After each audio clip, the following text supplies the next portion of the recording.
तो एक बार अपना परिचय करवा दें हम लोगों को। मेरा नाम रूबल है, ये मेरी मदर है और ये मेरा यंगर ब्रदर है। इससे बड़ा ब्रदर मेरा थोड़ा बिजी है अपने वर्क में और फादर मेरा जॉब पे गए हैं। और कितने साल से आप यहाँ पे रह रहे हैं? आई थिंक 70 ईयर्स हो गए होंगे दिल्ली में, और इस घर में हम मोर देन 50 ईयर्स से रह रहे हैं।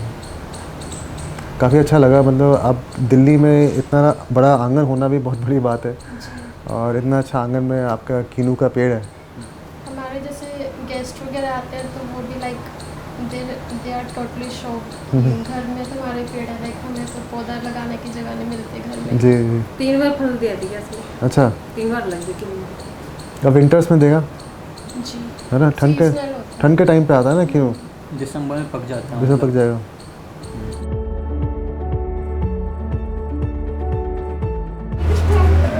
तो आप गुड़ की चाय बना रहे हैं? जी, ये है पीसी हुई गुड़ हाँ हाँ। और ये है मेरा होममेड मसाला।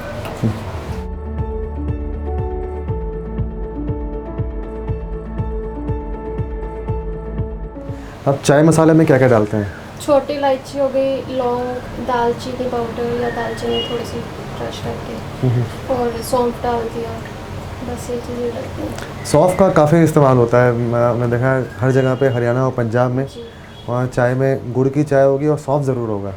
एक सौंफ और एक दालचीनी से फ्लेवर काफ़ी आ जाता है चाय में।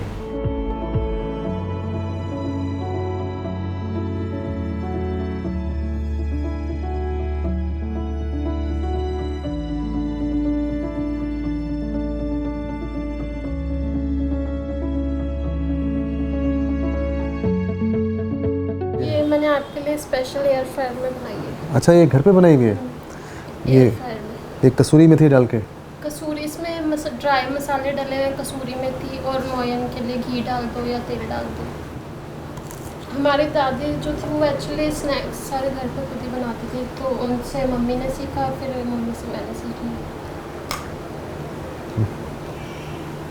मतलब प्रॉपर, जो बहुत दिनों से मिस कर रहा था कि ऐसे कटिंग चाय और साथ में मट्ठी, वो आपके घर पे खाने को मिल गई। Thank you. हाँ। आप लोग इतने सालों से यहाँ पे रह रहे हैं, तो कितना बदला है ये इलाका? यहाँ पे तो पहले आसपास कुछ होता नहीं था, मतलब यहाँ ज़मीन मतलब खेत ही थे आसपास, जंगल टाइप खेत होता था। जंगल होते थे यहाँ पे। खेत बीजते थे, इसके ताया जी पापा जी भैंसें रखी हुई थी, यहाँ पर भैंसें भी रखी हुई थी, मुर्गा मुर्गी। मुर्गा मुर्गी भी रखी हुए थे। तब गांव जैसे ही था, मतलब दूध शायद निकालते थे इसकी दादी जी। अब तो ना गाय भैंस है ना मुर्गा मुर्गी है, समय बदल गया है। अब पूरा एक कंक्रीट जंगल टाइप बन गया है इलाका, मतलब जो पहले हरियाली थी, जो खेती बाड़ी थी, सब खत्म हो गया है यहाँ पे, है ना? बिल्डिंग्स। अब बिल्डिंग्स रह गई हैं। तो आप लोग पीछे रहने वाले कहाँ से हैं? एक्चुअली जो मेरे ग्रैंडफादर थे और ग्रेट ग्रैंडफादर वो पाकिस्तान में थे, अकाड़ा, वहाँ से आए हम आफ्टर पार्टीशन।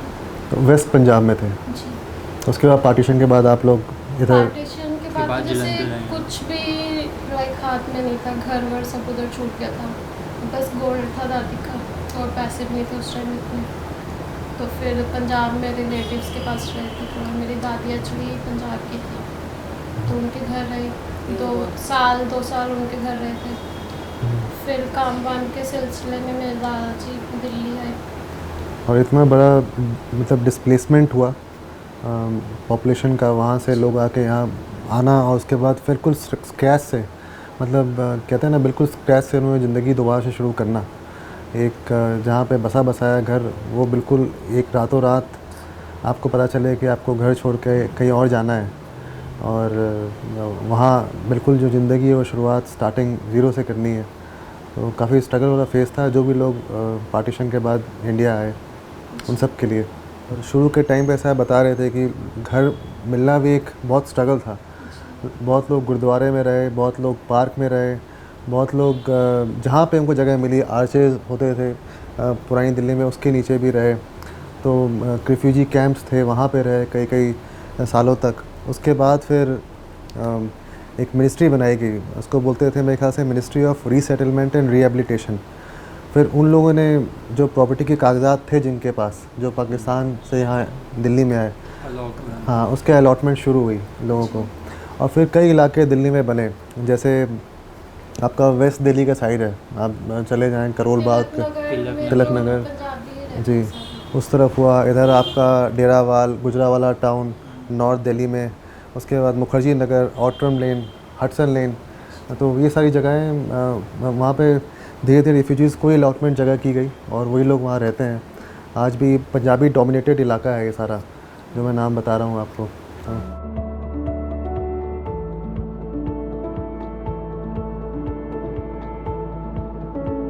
इसको पंजाबी में दांत बोलते हैं। दांत? मैं तो गांव की है ना, इसलिए काट लेती हूँ। आपका पीछे गांव कहाँ पे है? कोटा, राजस्थान। राजस्थान। हमारे खेती करते हैं ना मेरे भाई। किस चीज़ की खेती होती है? ये साग, सब पालक वगैरह, सब्जियाँ, गेहूँ, चावल वगैरह सब बीजते हैं, दालें दूलें खेती करते हैं मेरे भाई। भैंसे भी रखी हुई है। अभी ठंड आई नहीं है, वरना इसमें बथुआ भी मिलाया जाता है। हाँ जी, बथुआ मिलाते हैं। कई तो वो भी डालते चने का साग। ये असल पंजाब का खाना है, हाँ जी, है कि नहीं? साग और मक्के की रोटी। जो लोग समझते हैं शहरों में कि भाई पंजाबी सिर्फ बटर चिकन खाते हैं और नान खाते हैं और दाल मखनी खाते हैं, वो नहीं है। असल खाना ये है जो ज़्यादातर रेस्टोरों में मिलता भी नहीं है। लस्सी साथ में मक्खन। जी।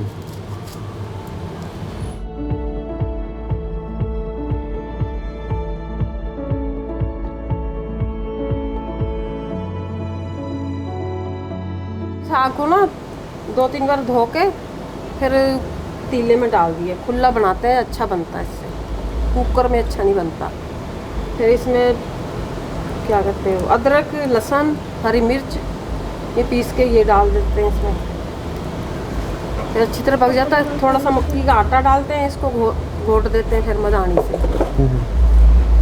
फिर इसमें फिर दोबारा तड़का लगाते हैं, टमाटर और प्याज का, देसी घी का तड़का लगा दो। फिर अच्छी तरह पक जाता है। कितना टाइम लग जाता है पूरा पकने में? आधा घंटा लग ही जाता है, अच्छी तरह बनाओ तो।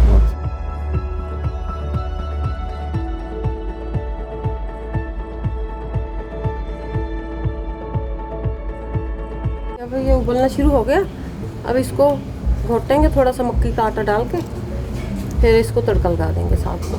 उसको आलन बोलते हैं, आलन? आलन, हाँ, आलन डालेंगे फिर इसमें। आलन, आलन की आलन? आलन, आलन कुछ अच्छा। बोल दो पंजाबी में।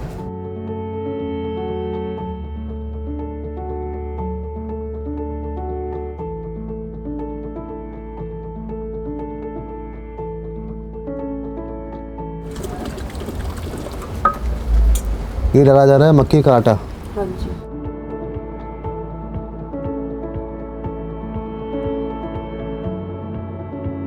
आपका नाम क्या है? मेरा नाम अमनदीप सिंह है। अमन नाम बहुत अच्छा लगता है मुझे। अमन, शांति। अमन कॉमन नाम है ज़्यादा। हाँ।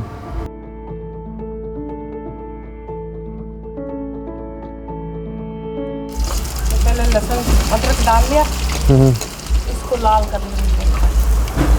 प्याज डाल दिया।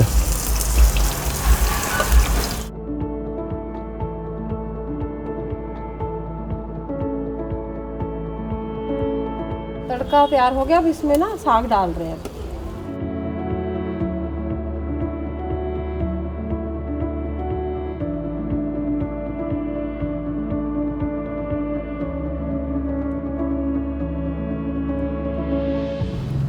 ये ना मक्की की रोटी बना रहे हैं, आटा गूंद रहे हैं मक्की का।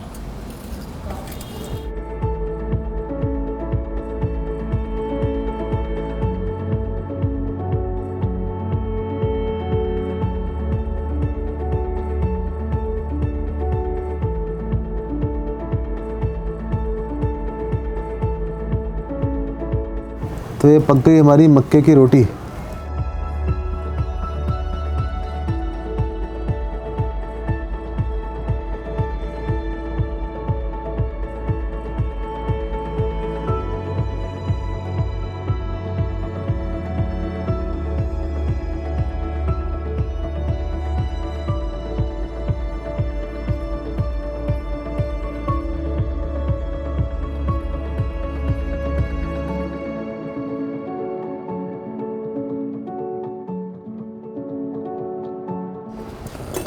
लिया मक्के की रोटी, इसमें लगाया खूब सारा मक्खन, उसके बाद देसी घी वाला साग।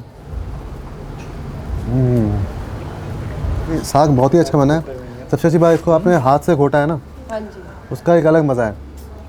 मतलब ना बहुत ही फाइन हो जाता है तो वो मज़ा नहीं आता खाने में।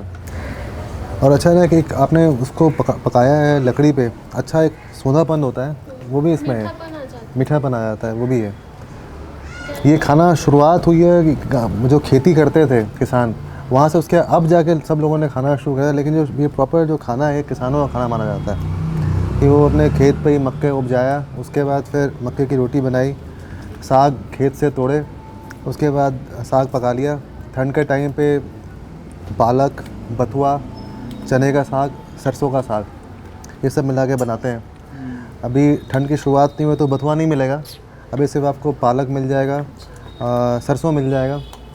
तो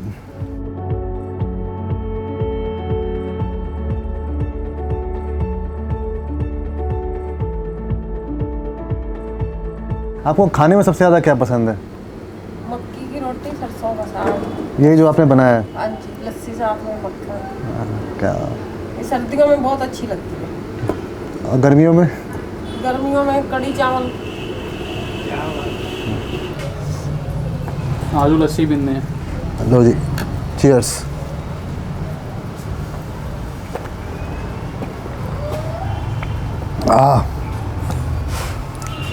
ये आ गया पंजाब का स्वाद पूर्वी दिल्ली के कृष्णा नगरी गलियों में, जी।